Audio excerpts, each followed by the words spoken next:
Go.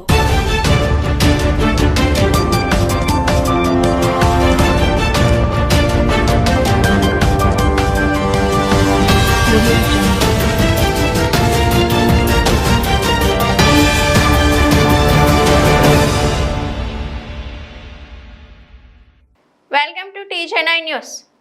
Telangana assembly ఎన్నికల సమయంలో తాము అధికారంలోకి వస్తే 6 గ్యారెంటీలు అమలు చేస్తామని హామీ ఇచ్చిన కాంగ్రెస్ పార్టీ అధికారంలోకి వచ్చిన తర్వాత పథకాల అమలును విస్మరించిందని, ముఖ్యంగా ఆడబిడ్డలకు ఆశ చూపి మోసం చేసిందని మంతని మాజీ ఎమ్మెల్యే పుట్ట మధుకర్ అన్నారు.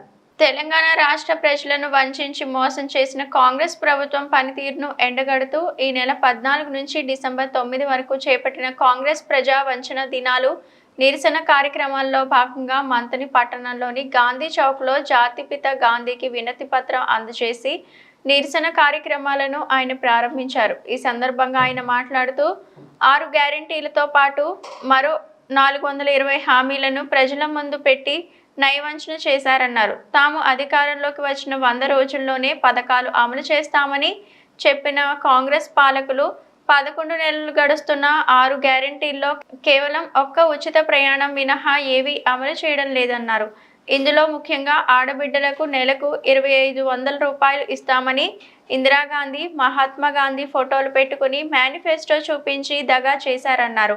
అయితే మంతని ఎమ్మెల్యే మేనిఫెస్టో చైర్మన్గా ఉండడంతో చదువుకున్న వ్యక్తి మనకు న్యాయం చేస్తాడని నమ్మి ఓట్లు వేస్తే నియోజకవర్గంలో ఏ ఒక్క పథకం అమలుపై శ్రద్ధ చూపలేదన్నారు.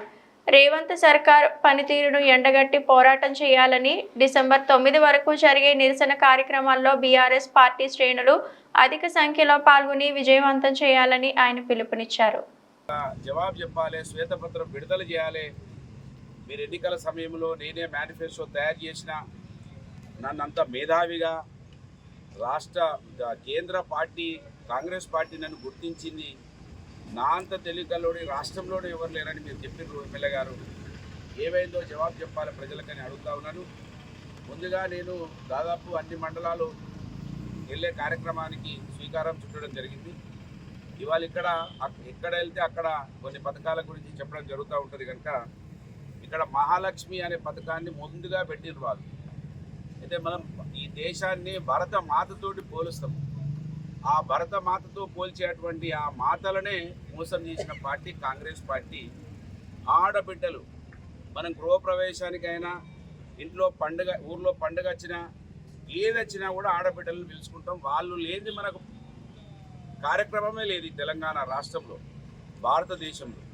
అటువంటి ఆడవాళ్ళనే మోసం చేసినటువంటి కాంగ్రెస్ పార్టీ ఇవాళ మీ గ్రామాలలోకి వస్తుంది కనుక నిలదీయండి, అడగండి ఏం చెప్పిండ్రు, ఏం జరిగింది.